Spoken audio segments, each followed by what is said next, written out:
Introduction. Hey, Pinky, let's go back. I have to study. No, wait. Come, I will show you something. What? Say something loudly. Pinky! Wow, what is this? This is called the echo. Echo? Interesting. Yes, echo of the sound. Do you want to know more about this? Yes. Yes, please tell me. Come, today I will tell you everything about sound.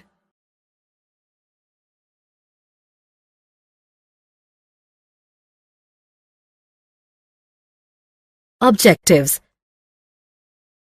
At the end of this lesson, you will be able to understand the production of sound, understand the propagation of sound, write the characteristics of sound waves, understand the reflection of sound, define echo and reverberation, describe sonar, and explain the structure of human ear.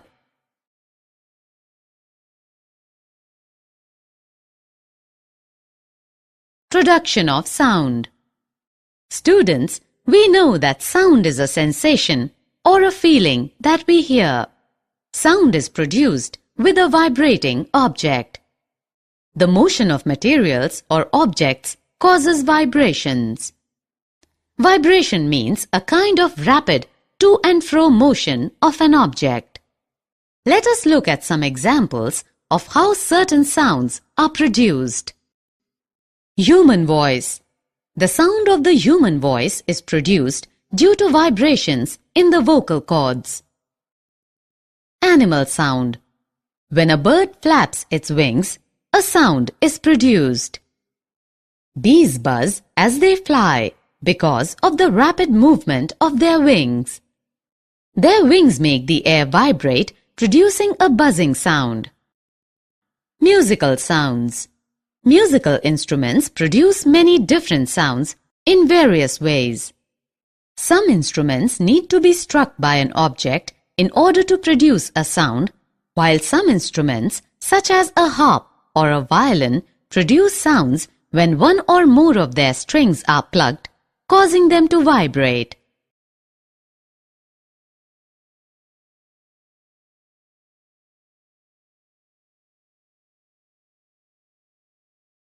Propagation of sound.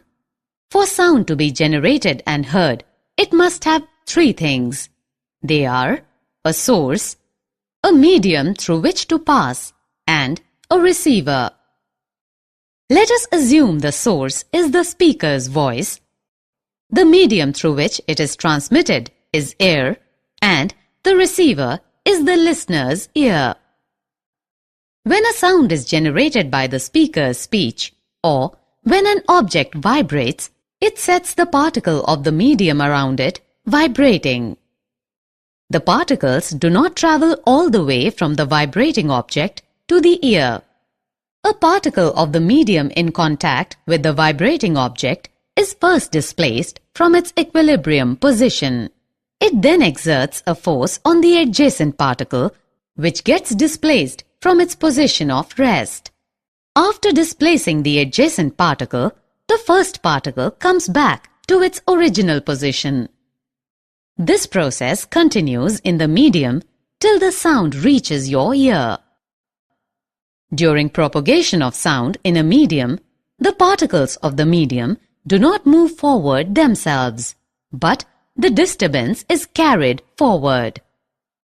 So, sound waves are characterized by the motion of particles in the medium and are called mechanical waves. Can you tell the most common medium of sound? Air is the most common medium through which sound travels. When a vibrating object moves forward, it pushes and compresses the air in front of it, creating a region of high pressure. This region is called a compression. And when the vibrating object moves backwards, it creates a region of low pressure called rarefaction. The compressions are region of high air pressure, while the rarefactions are regions of low air pressure. Look at this image. It shows a sound wave created by a tuning fork and propagated through the air in an open tube. These are the regions of compression and these are the regions of rarefaction. Sound needs a medium to travel. As sound is created by the vibration of particles, it requires a medium such as air, liquid, or a solid. But how can we prove that it needs medium to travel? Let's see. Look at this figure. Here, an electric bell is suspended inside an airtight glass bell jar connected to a vacuum pump. As the electric bell circuit is completed, the sound is heard. Now, if we slowly remove the air from the bell jar by using a vacuum pump, the intensity of sound goes on decreasing and finally no sound is heard when all the air is drawn out. We would be seeing the hammer striking the gong repeatedly. This clearly proves that sound requires a medium for its propagation. Sound waves are longitudinal waves. A wave in which the particles of the medium vibrate back and forth in the same direction in which the wave is moving is called a longitudinal wave. Longitudinal wave can be produced in all the three mediums: solids, liquids, and gases. Sound waves are longitudinal because the direction of vibration of the particles is parallel to the direction of wave.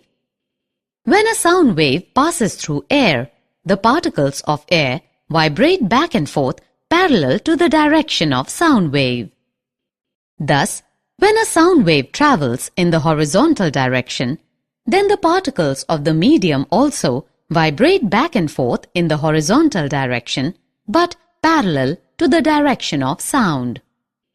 For example, the waves produced in air when a violin wire is plugged are longitudinal waves. There is also another type of wave called a transverse wave. A transverse wave is the one in which the individual particles of the medium move about their mean positions in a direction perpendicular to the direction of wave propagation.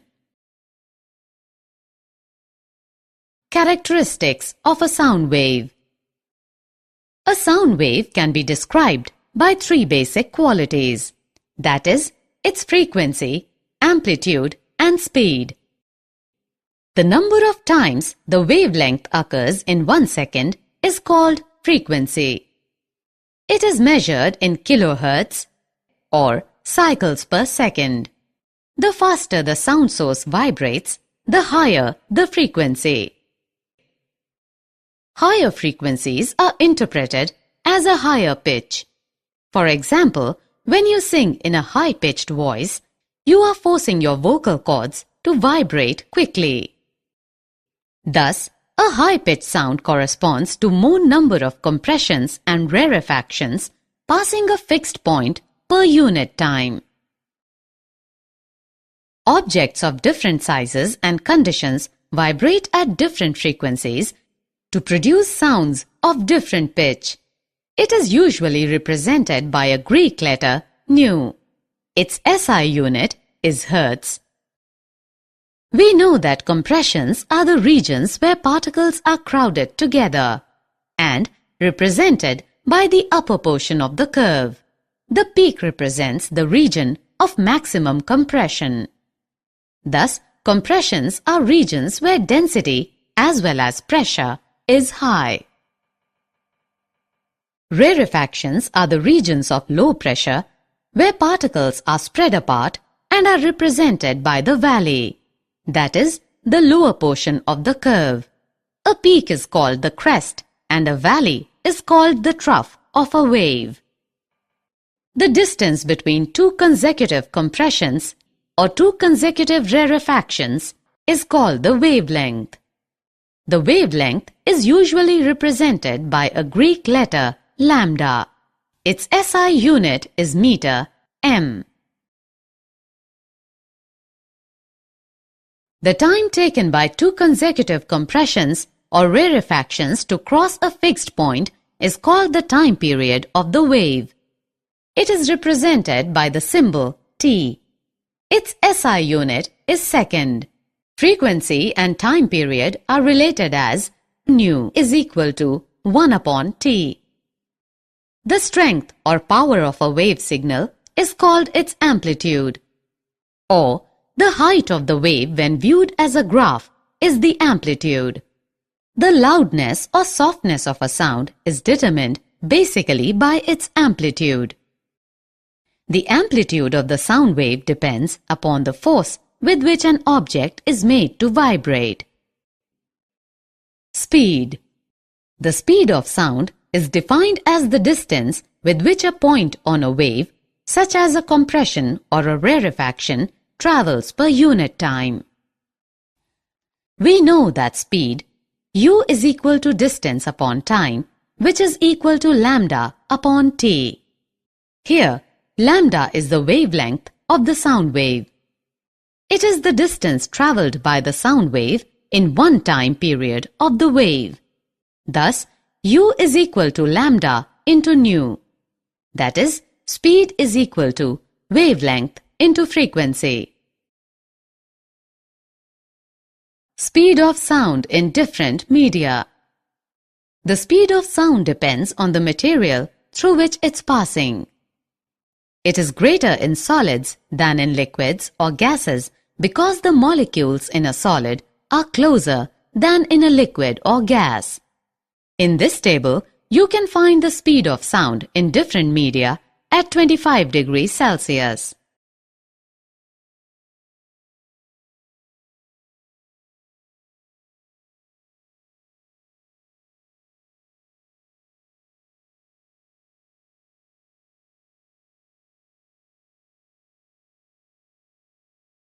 Reflection of sound. Like light, sound also gets reflected at the surface of a solid or liquid. The reflection of sound follows the same laws as for reflection of light. Angle of incidence is equal to the angle of reflection. The incident wave, reflected wave and the normal lie in the same plane. Sound waves can be reflected by large, hard, smooth, vertical and faraway surfaces. Example, walls, buildings and cliffs. Echoes are produced by the reflection of sounds from such surfaces. The sensation of sound persists in our brain for about 0.1 second. To hear a distinct echo, the time interval between the original sound and the reflected one must be at least 0.1 second. If we take the speed of sound to be 344 meters per second at a given temperature, say 22 degrees Celsius in air, the sound must go back to the obstacle and reach back the ear of the listener on reflection after 0.1 second. Hence, the total distance covered by the sound from the point of generation to the reflecting surface and back should be at least 344 meters per second into 0.1 second is equal to 34.4 meters. Thus, for hearing distant echoes, the minimum distance of the obstacle from the source of sound must be half of this distance, that is 17.2 meters. This distance will change with the temperature of air. Echoes may be heard more than once due to successive or multiple reflections.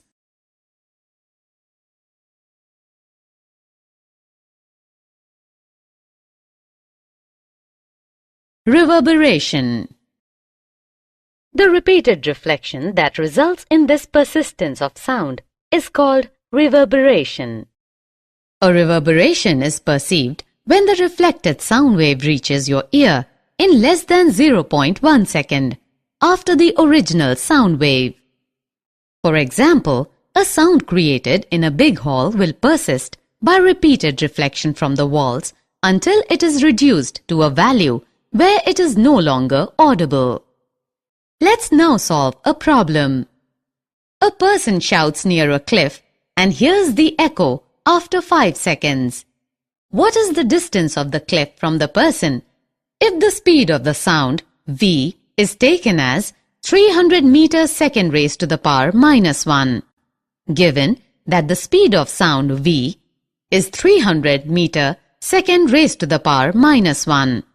Time taken for hearing the echo t is 5 seconds. Distance travelled by the sound is equal to v into t, which is equal to 300 meter second raised to the power minus 1 into 5 seconds is equal to 1500 meters. In 5 seconds, sound has to travel twice the distance between the cliff and the person.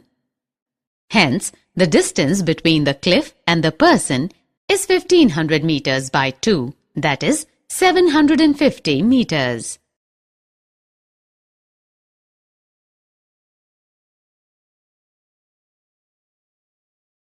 Range of hearing. The average person has a normal hearing range that falls between 20 Hz on the low side and approximately 20,000 Hz on the high side. Children under the age of 5 and some animals such as dogs can hear up to 25 kHz. The hearing range of humans gets worse with age.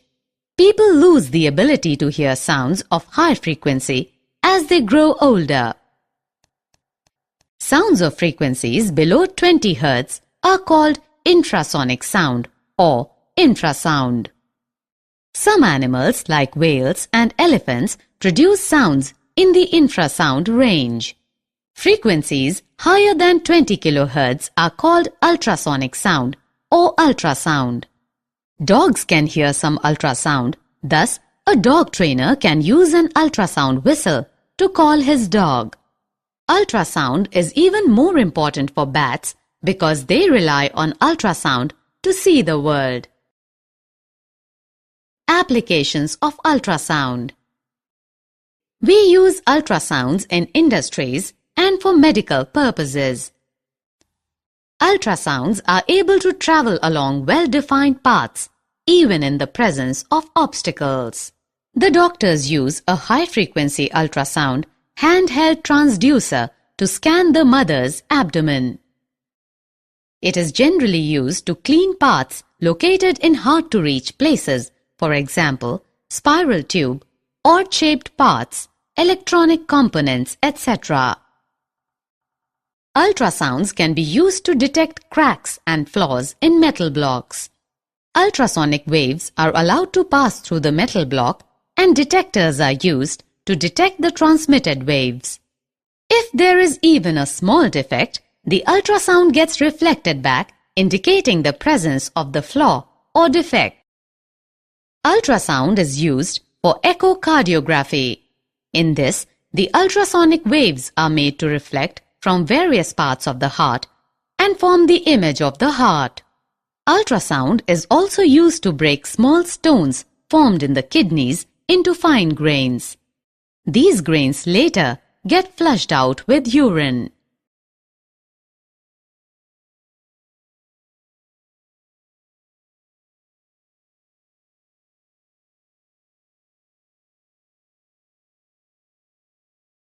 Sonar.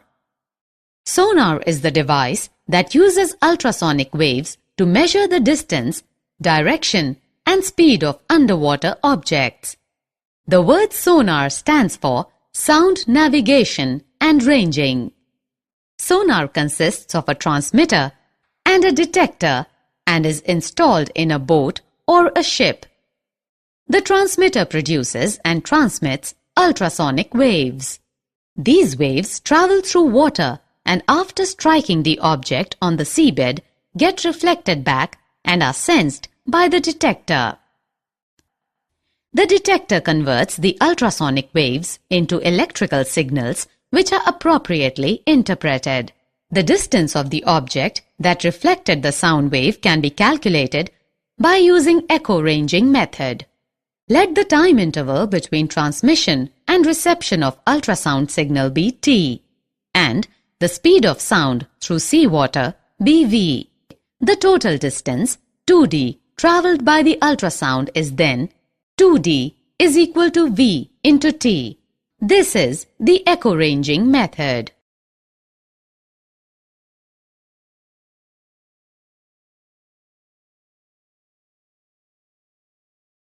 Structure of the human ear. The ear consists of three basic parts: the outer ear, the middle ear, and the inner ear. Each part of the ear has a specific role in the task of detecting and interpreting sound. The outer ear is called pinna. It collects the sound from the surroundings. The collected sound passes through the auditory canal.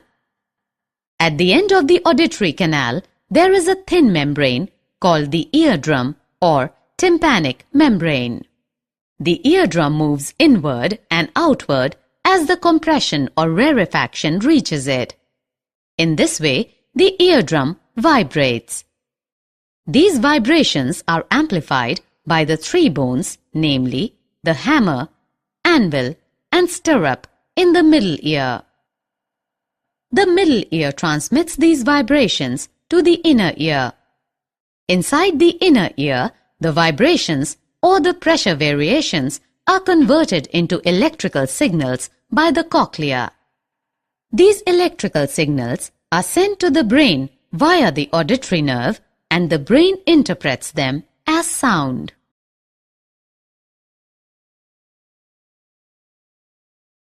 Did you know? Heinrich Rudolf Hertz was born on 22nd February 1857 in Hamburg, Germany, and educated at the University of Berlin. He confirmed J.C. Maxwell's electromagnetic theory by his experiments. He laid the foundation for future development of radio, telephone, telegraph, and even television.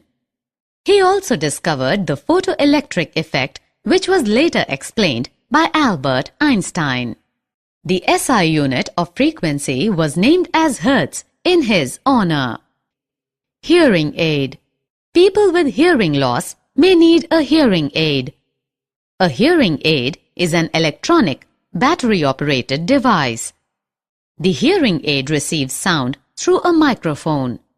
The microphone converts the sound waves to electrical signals. These electrical signals are amplified by an amplifier. The amplified electrical signals are given to a speaker of the hearing aid. The speaker converts the amplified electrical signal to sound and sends to the ear for hearing. Summary. Let us summarize what we have learned. Sound is produced due to vibration of different objects. Sound travels as a longitudinal wave through a material medium. Sound travels as successive compressions and rarefactions in the medium. Sound cannot travel in vacuum. The distance between two consecutive compressions or two consecutive rarefactions is called wavelength, lambda. The time taken by the wave for one complete oscillation of the density or pressure of the medium is called the time period, T. The number of complete oscillations per unit time is called the frequency, nu is equal to 1 upon T. The speed u, frequency nu, and wavelength lambda of sound are related by the equation u is equal to lambda into nu. The speed of sound depends primarily on the nature and the temperature of the transmitting medium. The law of reflection of sound states that the directions in which the sound is incident and reflected makes equal angles with the normal to the reflecting surface, and the three lie in the same plane. For hearing a distinct sound, the time interval between the original sound and the reflected one must be at least 0.1 second. The persistence of sound in an auditorium is the result of repeated reflections of sound and is called reverberation. The audible range of hearing for average human beings is in the frequency range of 20 Hz to 20 kHz. Sound waves with frequencies below the audible range are called infrasonic, and those above the audible range are termed ultrasonic. Ultrasound has many medical and industrial applications. The sonar technique is used to determine the depth of the sea and to locate underwater hills, valleys, submarines, icebergs, sunken ships, etc.